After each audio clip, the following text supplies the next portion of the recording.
Shalom saudara dan saudari dalam Kristus. Bertemu lagi kita dalam program Rhapsody of Reality TNI Malaysia. Pada hari ini saya akan berkongsi mesej dari Pastor Chris yang bertajuk Teruskanlah bertumbuh dalam pengetahuan akan Kristus. Sebagai ayat pembukaan kita pada hari ini, mari kita lihat di 2 Petrus 3 ayat 18.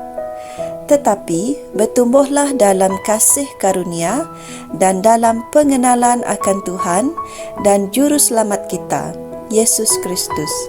Bagi Dialah kemuliaan sekarang dan sampai selama-lamanya. Amin.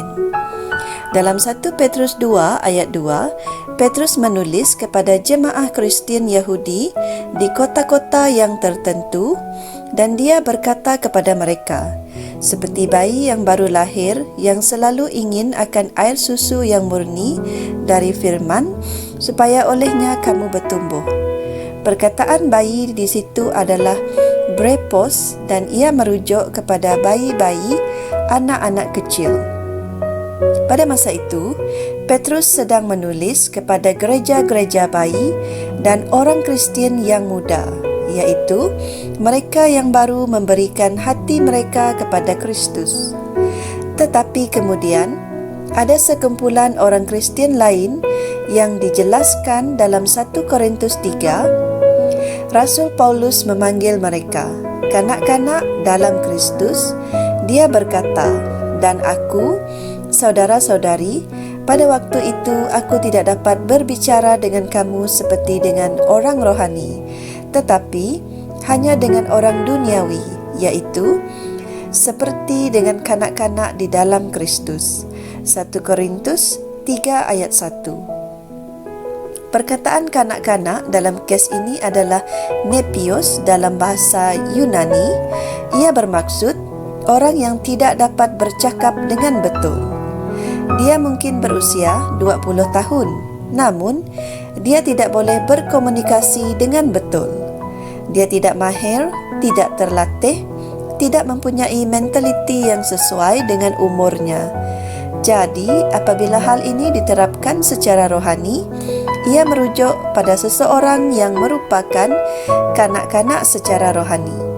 Seseorang yang belum dipupuk, walaupun dia sudah bertahun-tahun menjadi orang Kristian. Oleh sedemikian, tidak dapat memahami percakapan rohani atau menyampaikan kebenaran rohani. Paulus menegur mereka dengan berkata, aku telah memberikan kamu susu dan bukannya makanan keras. 1 Korintus 3 ayat 2. Susu merujuk pada prinsip asas-asas firman Tuhan, ajaran-ajaran asas Kristus.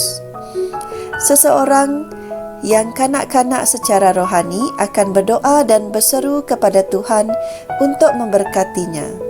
Sekiranya dia sudah dewasa secara rohani, dia pasti akan tahu bahawa di dalam Yesus Kristus, Allah telah memberkati kita dengan segala berkat rohani dari syurga.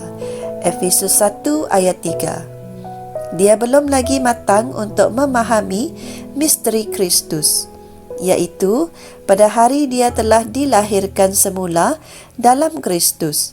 Dia sudah menjadi pewaris semua berkat Allah dalam Kristus Yesus. Haleluya. Bertumbuhlah dalam perkara-perkara Tuhan. Berusahalah untuk mendapatkan lebih banyak pengetahuan, untuk mendapatkan lebih banyak pengertian. Teruskan mempelajari firman dengan keinginan yang membara dan tidak dapat dipadamkan untuk mengenali Tuhan dengan lebih banyak serta membuatkan kemuliaannya dinyatakan di dalam hidupmu. Haleluya. Baiklah saudara, marilah sama-sama dengan saya membuat pengakuan. Ya Tuhan yang maha besar dan sangat terpuji, tiada kesudahan bagi kebesaran keagungan-Mu. Apabila aku sudah mempelajari firman-Nya, kemuliaannya dinyatakan dalam hidupku, sentiasa berubah dan diperbaharui dengan pengetahuan yang lebih banyak untuk menjadi seperti Engkau. Terpujilah Tuhan. Haleluya. Sebagai renungan tambahan, saudara dan saudari boleh merujuk di Efesus 5 ayat 27, Amsal 4 ayat 5 hingga 7 dan Amsal 11 ayat 9. Sampai berjumpa lagi. Bye. Tuhan memberkati. Kami percaya saudara-saudari semua telah diberkati dengan perkongsian firman dari Rhapsody Reality.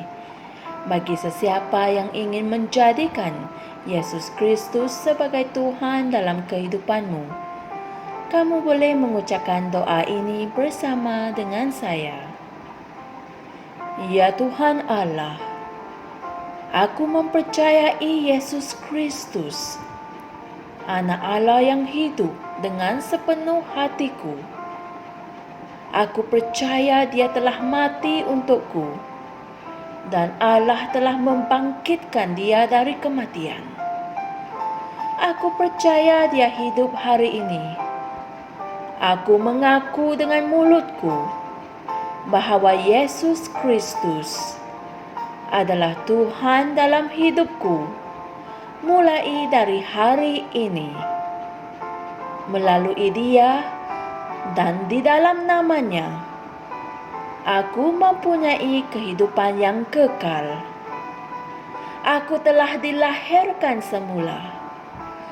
Terima kasih Allah kerana menyelamatkan jiwaku. Aku sekarang adalah anak Allah. Haleluya.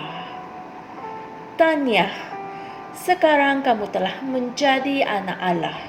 Untuk apa-apa sebarang pertanyaan atau untuk mendapatkan lebih banyak maklumat mengenai bagaimana untuk bertumbuh sebagai seorang Kristian, anda semua boleh hantar mesej di akaun Facebook kami atau email kami di tni.msia@gmail.com.